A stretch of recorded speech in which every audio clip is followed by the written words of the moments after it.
धन्यवाद सभापति महोदय, आपने मुझे इस महत्वपूर्ण बिल पे चर्चा करने का जो मौका दिया, मैं इसके लिए आपका आभार हूं। सभापति महोदय, आज भारत के इतिहास में वो दिन है,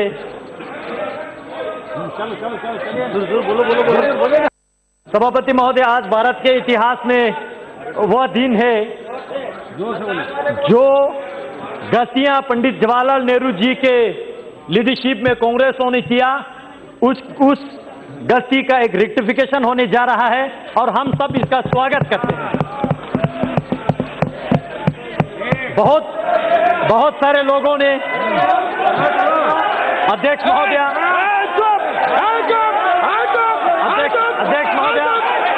बोलने दीजिए, आप लोगों का मैंने सुना, बहुत बोला आप लोगों ने बोला, बैठिए, बोलने दीजिए,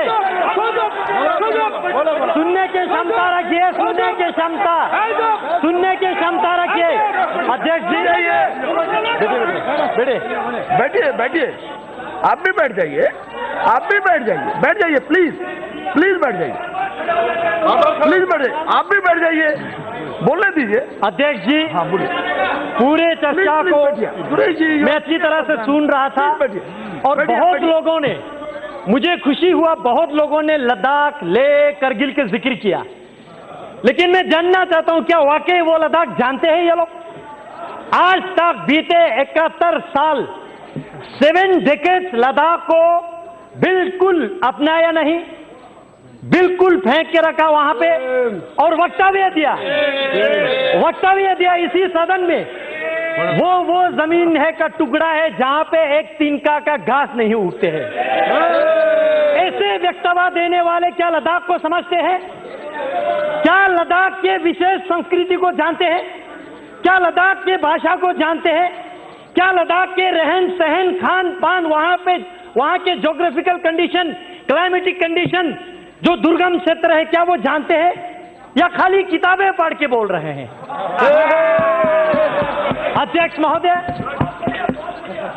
लद्दाख ने पिछले 71 ईयर यूटी के लिए संघर्ष किया। हम भारत देश के अटूट अंग बनना चाहते थे। 1948 मई 4 तारीख को पहला ज्ञापन लद्दाख बुद्धिस्ट एसोसिएशन के तब के प्रेसिडेंट ने पंडित जवाहरलाल नेहरू जी को दिया था, तब के प्रधानमंत्री जी को। कहा कि लद्दाख को या तो अब सेंट्रली एडमिनिस्ट्रेटिव ऐसा कुछ बनाइए, या नेफा टाइप बनाइए, या ईस्ट पंजाब के साथ रखिए, लेकिन किसी भी कंडीशन में हमें कश्मीर के साथ मत रखिए, यह हमने कहा था। लेकिन जिनका सरकार था उन्होंने हमारे सुनवाई नहीं किया, जानने की कोशिश तक नहीं किया, और कश्मीर के नीचे आज तक हमारा डेवलपमेंट, हमारा पॉलिटिकल एस्पिरेशन, हमारा पहचान, हमारा भाषा लुप्त अगर हुआ है तो ये आर्टिकल 370 और कांग्रेस पार्टी जिम्मेवार है। अध्यक्ष जी, मैं डॉक्टर श्यामा प्रसाद मुखर्जी जैसे वीरों का, कुशोक बाकुला रिम्पोची जैसे महान व्यक्तियों का, थुप्तान सेवांग जैसे, जिन्होंने लद्दाख को यह दिशा दिया कि हमें भारत के साथ रहना है, भारत के जयकार करना है, अपने देश के लिए मत मिटने के लिए तैयार रहना है। और आज तक बहुत सारे यहां पे हिस्ट्री का रेफरेंस दे रहा था, मैं याद दिलाना चाहूंगा, चाहे 1965 के वार हो, 1971 का हो, या 1999 का हो, या 1948 के कबीले हमला का हो, इतिहास चेक करके देखिए, लद्दाख ने हमेशा बलिदान दिया, हमेशा देश के लिए मर मिटने के लिए तैयार रहा। लेकिन दुर्भाग्य की बात है, आज यहां पे मेरे साथी कश्मीर के ऑनरेबल मेंबर पूछ रहे थे, धारा 370 हटने से क्या खोएंगे? मैं एक चीज जरूर कहना चाहूंगा, एक चीज जरूर खोएंगे वहां, दो परिवार का रोजी रोटी खोएंगे और कुछ नहीं खोएंगे। सिर्फ दो परिवार का रोजी रोटी खोएंगे और कश्मीर के भविष्य उज्जवल होने वाला है। सभापति महोदय, कारगिल के जिक्र कर रहा था यहां पे और सदन को मिसलीड करने की कोशिश कर रहा था। मैं कारगिल से चुन के आता हूं, मैं गर्व से कहता हूं कारगिल वालों ने यूटी के लिए वोट दिया है। मैं याद दिलाना चाहता हूं सदन को, 2014 के पार्लियामेंट्री इलेक्शन में यूटी हमारे लद्दाख के टॉप मैनिफेस्टो पे था और लद्दाख वालों ने, मेजॉरिटी ने यूटी के लिए वोट दिया। 2019 के इलेक्शन में फिर हमने यूटी को इलेक्शन मैनिफेस्टो में लेके आया और हमने दोनों डिस्ट्रिक्ट में, चाहे बुद्धिस्ट का हो चाहे मुस्लिम का हो, दोनों डिस्ट्रिक्ट में, लेह का हो करगिल का हो, हर क्षेत्र में हर लोगों के दरवाजे पे जाके हमने लोगों को यूटी समझाया ये क्या है और लोगों ने बड़ी बहुमत के साथ आज तक लद्दाख में जितना भी पार्लियामेंट्री इलेक्शन हुआ है रिकॉर्ड मार्जिन के साथ ये सदन में मुझे आने का लोगों ने अवसर दिया। लोगों ने नरेंद्र मोदी जी के सरकार पे विश्वास किया। लोगों ने इस यूटी को स्वागत किया। आज करगिल की बात कर रहे हैं, क्या वो जानते हैं ये करगिल? मुझे इस सदन में कहने के कोई संकोच नहीं है।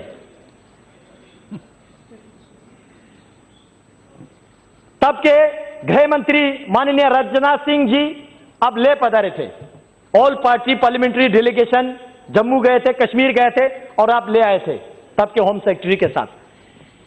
पूरे लद्दाख के हर पॉलिटिकल पार्टीज के, बीजेपी, कांग्रेस, पीडीपी, एनसी लेके, मैं कश्मीर की बात नहीं कर रहा हूं, वहां अलग वातावरण है, मैं लेके बात कर रहा हूं, और साथ ही साथ हर रिलीजियस ऑर्गेनाइजेशन के, चाहे लद्दाख बुद्धिस्ट एसोसिएशन हो, अंजुमन इमामिया एसोसिएशन हो या मोनुल इस्लाम हो, क्रिश्चियन एसोसिएशन हो, हिंदू महासभा हो, सबने एक ही आवाज में कहा कि हमें यूटी चाहिए। राजनाथ सिंह जी पूछ रहे थे और क्या चाहिए बोलो, और हमने कहा और कुछ नहीं चाहिए, सिर्फ यूटी चाहिए। हमने ये कहा था। आज अध्यक्ष जी सुनने की क्षमता रखिए, सुनने की क्षमता रखिए, अभी तो टीलर है, सुनने की क्षमता रखिए। अध्यक्ष जी, लेकिन उस वक्त एक दुर्घटना हमारे साथ घटी, आज मैं इस सदन को अवगत करना चाहूंगा। तब के ले में आपके एनसी के डिस्ट्रिक्ट प्रेसिडेंट, पीडीपी के डिस्ट्रिक्ट प्रेसिडेंट, जिन्होंने यूटी के मेमोरेंडम को साइन किया, उन लोगों को आपके कश्मीर के एनसी और पीडीपी ने वहां से प्रेस रिलीज जारी करके अपने पार्टी से बाहर निकाल दिया। आज डेमोक्रेसी की बात कर रही है, लोकतंत्र की बात कर रहे हैं। क्या वो थे आपका लोकतंत्र? लोगों का आवाज बंद करना, दबे कुचाले रखना, ये आपका लोकतंत्र था क्या? अध्यक्ष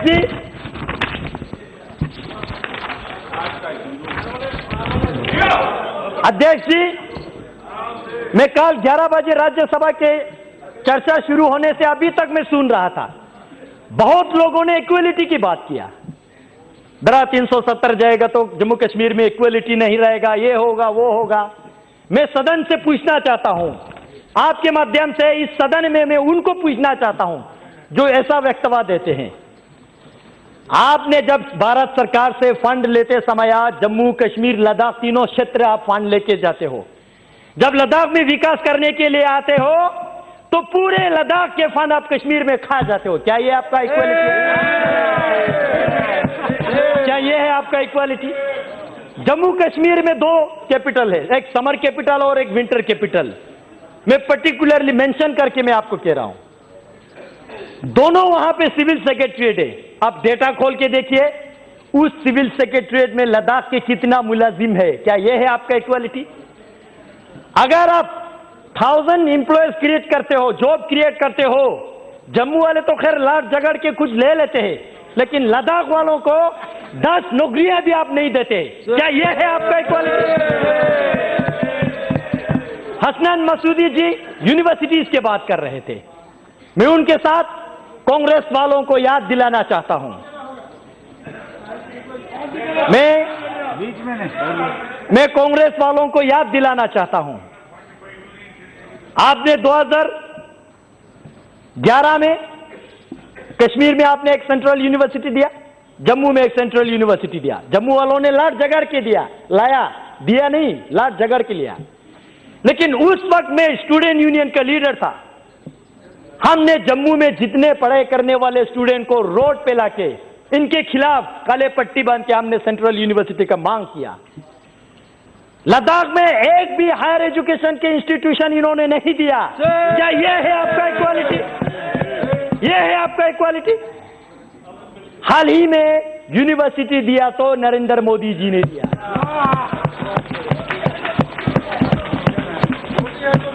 मोदी है तो मुमकिन है, सही में। कल राज्यसभा में कांग्रेस के नेता गला फट फट के कह रहे थे कि भाई लद्दाख के साथ क्या होगा, लद्दाख के साथ क्या होगा। मैं जानना चाहता हूं अध्यक्ष महोदय, आपके माध्यम से मैं जानना चाहता हूं, जब आप 2008 में जम्मू कश्मीर के चीफ मिनिस्टर थे, आपने वहां पे 8 नया डिस्ट्रिक्ट बनाया, जिला 4 आपने कश्मीर को दिया, तो जम्मू वालों ने लड़ाई किया तो 4 देना पड़ा। लद्दाख को आपने एक डिस्ट्रिक्ट भी नहीं दिया। क्या यह है आपका इक्वालिटी?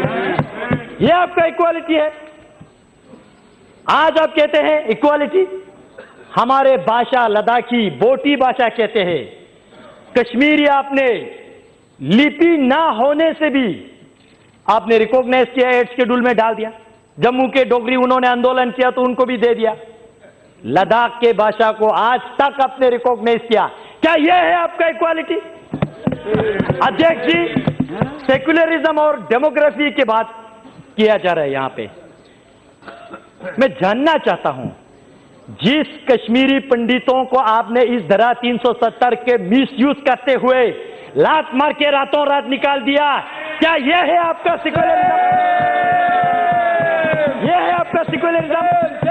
इसी धारा 370 को आपने मिसयूज करते हुए काल वक्तव्य दे रहा है गर्व से। लद्दाख में पहले बौद्ध संख्या ज्यादा था, आज मुस्लिम संख्या ज्यादा है। मैं अफसोस के साथ कहना चाहता हूं, यह आपने धारा 370 को मिसयूज करके जम्मू कश्मीर में आपने बुद्धिस्ट को खत्म करने की कोशिश किया। यह है आपका डेमोग्राफिक मेंटेन, यह है आपके सेक्युलरिज्म। अध्यक्ष महोदय, यही जिन परिवारों ने, मैं नहीं कहता हूं कि वहां पे शासन किया, मैं कहता हूं राज किया, यही परिवारों ने 1979 में लद्दाख को बंटवारा किया, बुद्धिस्ट मेजोरिटी के साथ लेह डिस्ट्रिक्ट, मुस्लिम मेजोरिटी के साथ करगिल डिस्ट्रिक्ट, और हम दोनों भाइयों को लड़वाया आज तक। यह है आपका सेक्युलरिज्म? फूट डालो, राज करो। क्या यह है आपका सेक्युलरिज्म? आज करगिल की जिक्र कर रहे थे, कह रहे थे कि करगिल बंद है। किसने कहा आपको करगिल बंद है? जानने की कोशिश कीजिए। मैं हूं लद्दाख से, मैं चुन के आ रहा हूं, आप नहीं आ रहा लद्दाख से। आप बैठिए, आप आराम से बैठिए, आप बैठिए। भाई साहब, आज तक आप लोगों ने बोला, आज हमारा बोलने का मौका है। बैठिए, बैठिए, आप मोदी शासन है, बैठिए। ये सिर्फ एक रोड और छोटा सा मार्केट को करगिल समझ बैठे हैं। भाई साहब, अगर आपको कारगिल देखना है तो ज़ांस्कार जाइए, वाखा मुलबेक शारगोल जाइए, आर्यन वैली जाइए, दर्शिक गरखोन देखिए। 70% कारगिल के एरियाज जो है, वहां के लोग जो है आज इस डिसीजन को वेलकम करते हैं, इस बिल के समर्थन करते हैं।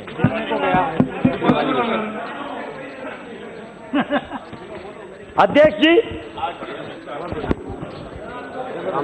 आज ये वही वक्तव्य दे रहा है। अध्यक्ष जी सुनिए सुनिए, मौका दीजिए, बोलने की क्षमता रखिए। मैं आपकी तरह किताबें पढ़ के नहीं आता हूं, लेकिन ग्राउंड की रियलिटी महसूस करके। अध्यक्ष जी, कारगिल में जो अभी कह रहा है, ये इन्होंने फोन करके करवा रहा है। उनको भी नहीं पता है वो लोग क्या कर रहे हैं। उनको अपने भविष्य के लिए सोचना चाहिए, इनके जबान पे नहीं जाना चाहिए। ये अपने मुफ्त के लिए, अपने हित के लिए किसी को भी नचाएंगे। अध्यक्ष जी, और हीरो अध्यक्ष महोदय, बैठिए बैठिए, सुनने की क्षमता रखिए। अध्यक्ष जी, आज से 66 वर्ष पहले जनसंघ के संस्थापक डॉक्टर श्यामा प्रसाद मुखर्जी ने 1953 में जो उन्होंने संघर्ष लिया, एक देश में 2 विधान, 2 निशान और 2 प्रधान, नहीं चलेगा, नहीं चलेगा। और इसी के संकल्प में मैं गर्व के साथ कहता हूं, इनको नहीं पता लद्दाख वालों ने अभी क्या किया आज तक। 2011 में आज ये कह रहे कि हमारा झंडा जा रहा है, झंडा जा रहा है। भाई साहब, आपका झंडा तो लद्दाख वालों ने 2011 में नकारा है। लद्दाख ऑटोनोमस हिल डेवलपमेंट काउंसिल ने रेजोल्यूशन पास किया 2011 में। जम्मू कश्मीर के जो झंडा लद्दाख ऑटोनोमस हिल डेवलपमेंट काउंसिल की चेयरमैन, एग्जीक्यूटिव काउंसलर, जो कैबिनेट और डिप्टी मिनिस्टर के रैंक के होते, उनको उनके गाड़ी को लगता था। हमने उस झंडा को नकारा, हमने नेशनल एम्ब्लेम वाला वहां पे लगाया, क्योंकि हम भारत देश का अटूट अंग बनना चाहते हैं। यह है लद्दाख, क्योंकि हम मानते हैं आन देश की शान, देश की है, हम संतान है। 3 रंगों से रंग तिरंगा अपनी ये पहचान।